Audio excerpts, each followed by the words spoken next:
नमस्कार मित्रों, स्वागत है आपका एक बार फिर से हमारे YouTube चैनल पर। और हम जो राजस्थान के इतिहास के स्रोतों में देख रहे थे सिक्कों का कैसे कैसे महत्व रहता है, ठीक है। इसका आज तीसरा लेक्चर है। पहले लेक्चर में हमने प्राचीन राजस्थान के लगभग सारे सिक्के कवर किए। उसके बाद हम मध्यकालीन जो सिक्के थे उनमें कुछ सिक्के कवर किए, जो गुर्जर प्रतिहारों के सिक्के थे, चौहानों के सिक्के थे, ठीक है। फिर मेवाड़ के बहुत सारे सिक्के थे, वो कवर किए। उसके अलावा डूंगरपुर, बांसवाड़ा, प्रतापगढ़ के सिक्के सारे कवर किए, ठीक है। आज के लेक्चर में हम देखेंगे कि बीकानेर राज्य में, जयपुर राज्य में और हाड़ौती के विभिन्न स्टेट, कोटा, बूंदी, झालावाड़ में और जोधपुर में किस तरीके से मध्यकालीन सिक्कों का दबदबा रहा और राजस्थान में ये सिक्के किस तरीके से पॉपुलर रहे, ठीक है। तो हम स्टार्ट करते हैं बीकानेर से। बीकानेर में जो है, अब देखो मैं एक चीज आपको पहले समझाना चाहता हूँ, ठीक है। तो यहाँ पर जो है मुगल काल चल रहा है ना। और मुगल काल में जो है औरंगजेब की मृत्यु होती है 1708 के आसपास, ठीक है। 1707-1708 में लगभग मुगल सल्तनत जो है वो कमजोर पड़ने लगी। मुगल सल्तनत कमजोर क्यों पड़ने लगी?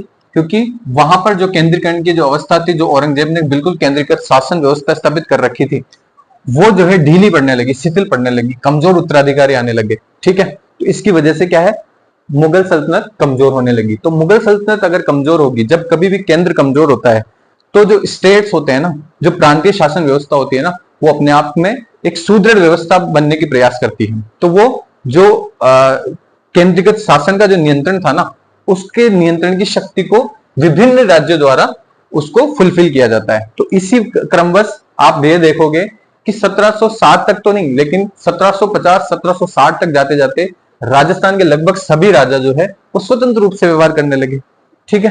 तो जब राजस्थान में जब बीकानेर वाले जो शासन लगभग 1760 के आसपास में आप देखोगे कि राजस्थान में बीकानेर हो गया, लगभग 1780 में जोधपुर हो गया, ठीक है। ऐसे जयपुर वाला भी 1760 के आसपास जयपुर में भी है ना, सब जगह आप देखोगे ना। और ये लगभग 1759 1760, मतलब 1760 का ऐसा टाइम था जहां पर राजस्थान में विभिन्न रियासतों द्वारा अपने अपने सिक्के और अपने अपनी टकसालें स्थापित करने का कार्य आरंभ कर दिया।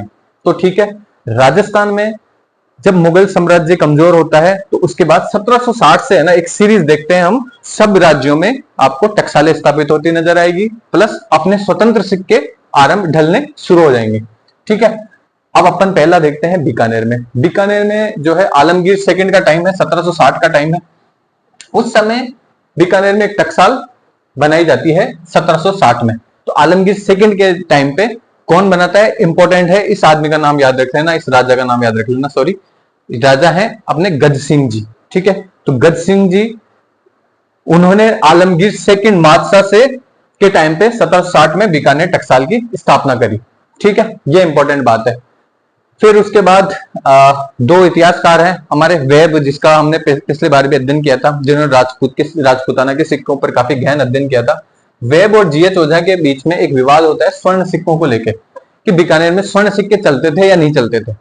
तो वेब मानते हैं कि बीकानेर में कोई सोने का सिक्का नहीं चलता था। वहीं पर डॉक्टर जीएच ओझा मानते थे बीकानेर में स्वर्ण सिक्के का बहुत व्यापक रूप से प्रचलित में था, ठीक है। वहीं पे अगर आप देखे जाओगे, जब मुगल काल खत्म हुआ और ईस्ट इंडिया कंपनी आ गई यहाँ पे, तो 1893 के टाइम पे, ठीक है, 1893 के टाइम पे ईस्ट इंडिया कंपनी से समझौता होता है बीकानेर में, और यहाँ पर बीकानेर में जो है इनको सिक्के ढालने की अनुमति दे दी जाती है। कब? 1893 में, ठीक है। इसके बाद जो है महाराजा गंगा सिंह फेमस, इन्होंने एक बहुत ही महत्वपूर्ण जो है सिक्का यहाँ पे डलवाया था, वेरी इंपॉर्टेंट है, बार बार एग्जाम में पूछा जाता है। तो विक्टोरिया एम्प्रेस, ये लैटिन शब्द जो है उनके सिक्कों के एक साइड में खुदा हुआ है, विक्टोरिया महारानी विक्टोरिया की एक छवि लगी हुई है, उसके नीचे इंग्लिश में लिखा हुआ है विक्टोरिया एम्प्रेस, लैटिन में पूरा, ठीक है। और दूसरी साइड महाराजा गंगा सिंह बहादुर लिखा हुआ है, दो लैंग्वेज में, दो स्क्रिप्ट में, एक तो उर्दू में और एक नागरी में। तो उर्दू और नागरी लिपि में महाराजा गंगा सिंह बहादुर एक साइड लिखा गया है, दूसरी साइड विक्टोरिया एम्प्रेस लिखा गया है। तो ये वाले सिक्के कहां, किसके सामने में अपने ढाले गए? ये गंगा सिंह जी के समय में ढाले गए, ठीक है। और यहाँ पर जो महत्वपूर्ण राजा थे जिनके समय में बीकानेर में सिक्के डलने शुरू हुए, वो थे गज सिंह जी। किस पे? गज सिंह जी के समय में। फिर अपन जोधपुर में आते हैं। तो जोधपुर में विजय सिंह जी जो थे, उनके समय में 1780 में टकसालें जोधपुर जो टकसाल है उसकी स्थापना हुई है अपने 1780 के आसपास। तो 1780 में जोधपुर में टकसाल जो है विजय सिंह जी के समय में आई। और जोधपुर की जो फेमस फेमस टकसालें हैं वो कौन कौन सी है, जैसे जोधपुर में टकसाल थी एक पाली में भी टकसाल थी, आपको याद हो, सोजत में टकसाल थी एक, और एक नागौर में भी टकसाल थी, है ना। तो जोधपुर में 4 प्रमुख टकसालें थी, कौन कौन सी, जोधपुर की, सोजत की, पाली की और नागौर की, ये याद रख लेना। सोजत वाली टकसाल 1888 तक काम करती थी, नागौर वाली 1872 तक, 1872 में बंद हो जाती है, इनका काम खत्म, ठीक है। तो जो जोधपुर के सिक्के होते थे ना, उसमें 2 चीजें लिखी होती थी, एक साइड लिखा होता था सिक्का मुबारक बादशाह आलम, है ना। तो बादशाह आलम के टाइम पे ये सिक्के खुदवाए गए थे, 1780 का दौर चल रहा है, तो सिक्का मुबारक बादशाह आलम एक साइड लिखा होता था, दूसरा मेमनत मानूस जरब अल जोधपुर, ये चीज लिखी होती थी। तो दोनों साइड में अलग अलग लिखे होते थे, एग्जाम के पर्सपेक्टिव से नहीं इंपॉर्टेंट, ठीक है। बस अपन डिटेल में थोड़ा सा राज्य पढ़ रहे हैं ना, तो इस वजह से थोड़ा लिखना महत्वपूर्ण हो जाता है कि क्या क्या लिखा होता था। लेकिन ये महत्वपूर्ण है अब, ठीक है, कि सोजत में लल्लूलिया सिक्का चलता था, लल्लूलिया नामक रुपया कहां पे चलता था। प्रश्न ये आएगा कि लल्लूलिया रुपया कौन सी टकसाल में इम्प्रिंट होता था, कौन सी टकसाल में डलवाया जाता था, वो थी सोजत वाली टकसाल। ये जो है लल्लूलिया जो सिक्के होते थे उनमें शाह आलम का नाम खुदा होता था, किसका नाम खुदा होता था, शाह आलम का नाम खुदा होता था। लेकिन जब बाद में 1858 की क्रांति हो जाती है, उसके बाद में जोधपुर एक तरीके से पूरी तरह से ईआईसी के कंट्रोल में आ जाता है। तो ईआईसी ने जो है शाह आलम की जगह पे कौन सा नाम छपने लग जाता है, महारानी विक्टोरिया का नाम छपने लग जाता है इन सिक्कों पे। तो जोधपुर के सारे सिक्कों पर महारानी विक्टोरिया का नाम 1858 के बाद से छपने लग जाता है। और उसके बाद जो है यहाँ पे 2 राजा इंपॉर्टेंट है, ये याद रख लेना, तखत सिंह जी और जसवंत सिंह जी। तखत सिंह जी अपने 1857 क्रांति के टाइम पे थे, उसके बाद जसवंत सिंह सेकंड आए थे, और इन्होंने जो है सोजत में सिक्के चलवाए थे, इन्होंने भी सोजत में सिक्के चलवाए थे। और उनपे क्या लिखवाया था, श्री माता जी और श्री महादेव। तो श्री माता जी और श्री महादेव के सिक्के कहां चलते थे, सोजत में, पाली में, ठीक है। तो श्री माता जी श्री महादेव ऐसा सिक्का जो है, ऐसे भी प्रश्न आए हुए हैं एग्जाम में। श्री माता जी श्री महादेव के सोजत के सिक्के तखत सिंह जी और जसवंत सिंह सेकंड ने खुदवाए थे। ये 1858 के बाद, 1857 क्रांति के बाद से ये प्रचलन में थे। इसके बाद जोधपुर में जो टकसाल थी उसमें एक सबसे महत्वपूर्ण सिक्का, वेरी इंपॉर्टेंट है, आप याद रख लेना इसको, और ये अभी तक एग्जाम में पूछा नहीं गया लेकिन पूछा जाने की फुल संभावना है। तो मोहर नाम का जो सिक्का है, मोहर जो सोने की मोहर होती थी, है ना, सोने की मोहर नाम का जो सिक्का है वो जोधपुर टकसाल में अपने इम्प्रिंट होती थी, जोधपुर टकसाल में ढलवाई जाती थी, ठीक है, 1881 से। तो ये याद रख लेना। तो ये दोनों है वे अपने राठौर वंश, राठौर वंशों में कौन कौन से सिक्के प्रचलित थे हमने ये देखे। अब जयपुर में अपने कछवा शासक थे, कछवा शासक जो है सर्वप्रथम जो है मुगलों से वैवाहिक संबंध स्थापित करने वाले शासक कौन से थे, अपने आमेर या जयपुर के शासक, ठीक है। तो आमेर में क्या हुआ था या जयपुर में क्या हुआ था, सबसे पहले इनको मुगल टकसाल स्थापित करने की अनुमति प्राप्त हो गई थी। तो राजस्थान में सबसे पहले केंद्र से या मुगलों की जो टकसाल स्थापना की जो अनुमति थी वो किसको सबसे पहले दी गई थी, वो दी गई थी अपने जयपुर वालों को, ठीक है। तो वेरी इंपॉर्टेंट है, स्टार मार्क लगा लेना आप। इसके बाद जब अनुमति मिल गई टकसाल की, तो फिर क्या हुआ, फिर इन्होंने बहुत जगह पे टकसालें खोली, आमेर में खोली, जयपुर में खोली, माधोपुर में खोली, रूपवास में खोली, इसके अलावा सूरजगढ़ में भी खोली, और ये महत्वपूर्ण है, चरण या खेतड़ी में भी खोली। ये जो चरण वाली जो टकसाल है ना, खेतड़ी वाली, ये लगभग 1869 तक चलेगी, और इसमें चांदी और तांबे के सिक्के इम्प्रिंट होते थे, ठीक है। इसके अलावा झाड़साई जो सिक्के हैं, झाड़साई सिक्के कहां पे प्रचलन में थे, ये जयपुर में प्रचलन थे। झाड़साई सिक्के कहां प्रचलन में थे, ये जयपुर में प्रचलन में थे, क्योंकि झाड़ जो है इनका जो है नेशनल सिंबल हुआ करता था। झाड़ जो है जिसकी 6 टहनियां थी उनका प्रतीक चिन्ह हुआ करता था जयपुर वालों का, ठीक है। इनमें झंडों पे भी झाड़साई झंडे कहलाते थे। तो झाड़साई मुद्राएं किनकी थी, ये अपने जयपुर वालों की मुद्रा थी। ये इंपॉर्टेंट है, प्रश्न पूछा जा सकता है, ठीक है। और स्वर्ण मुद्राएं इन्होंने 2 जने ने, वैसे जयपुर में स्वर्ण मुद्राएं कम ही चली, लेकिन ये वेरी इंपॉर्टेंट है, किन किन लोगों ने स्वर्ण मुद्राएं जयपुर में जारी करी थी, वो थे एक तो राम सिंह जी, एक माधो सिंह जी, ठीक है। तो राम सिंह जी और माधो सिंह जी ने स्वर्ण मुद्राएं जारी की थी जयपुर में। कर्नल टोड बोलते हैं कि जगत सिंह जी जो थे ना, महाराजा जगत सिंह जी, उन्होंने जो अपनी जो है रस कपूर जो थे उनके लिए भी एक, उनके नाम के भी एक सिक्के चलाए थे, ठीक है। तो महाराणा जगत सिंह जी बहुत इनफेमस हुए रस कपूर की वजह से।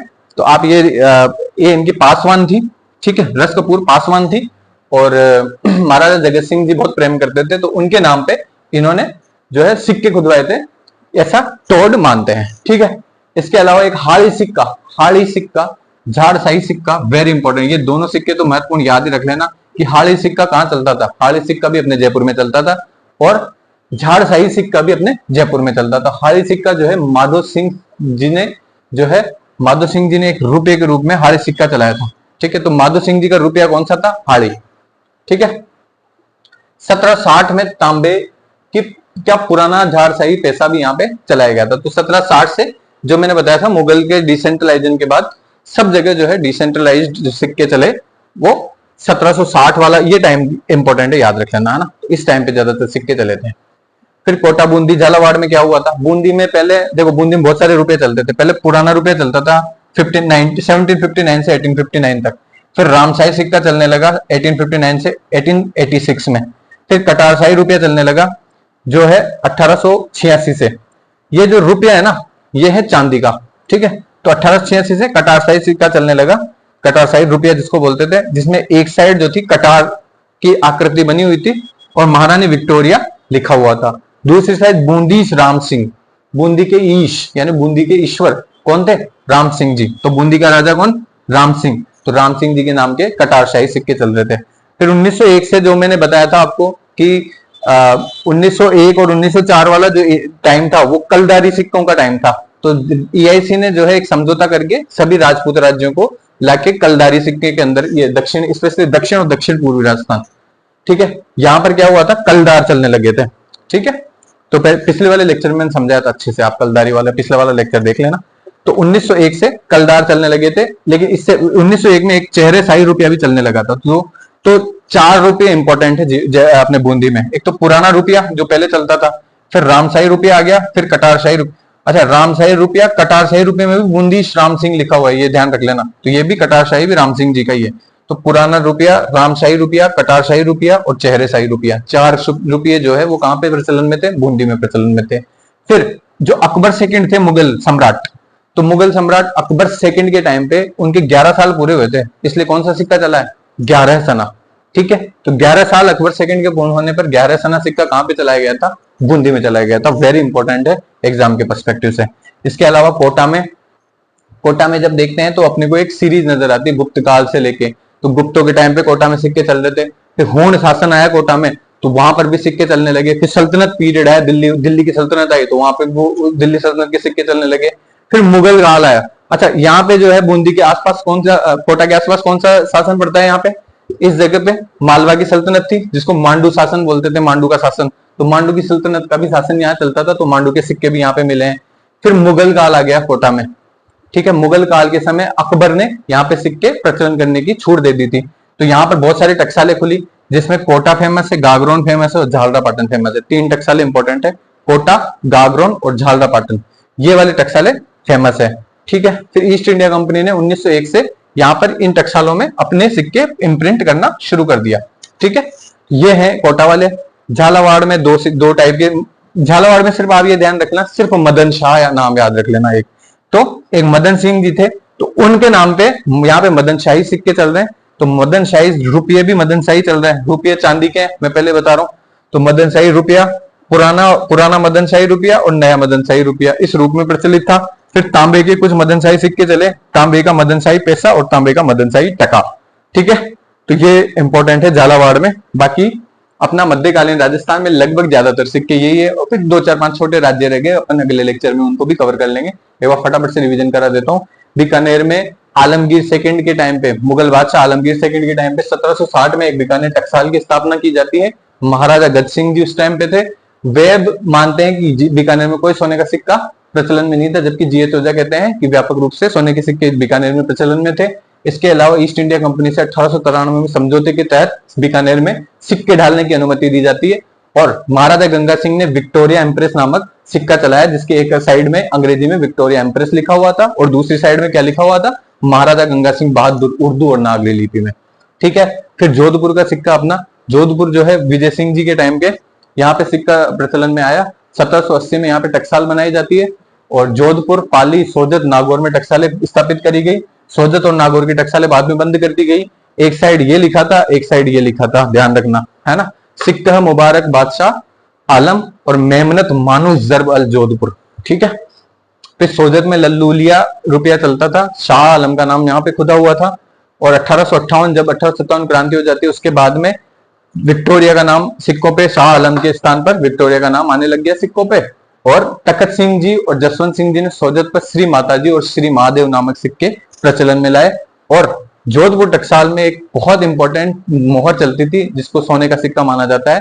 तो सोने की मोहर कहां चलती थी? जोधपुर टकसाल में खुद ढलवाई जाती थी, ठीक है।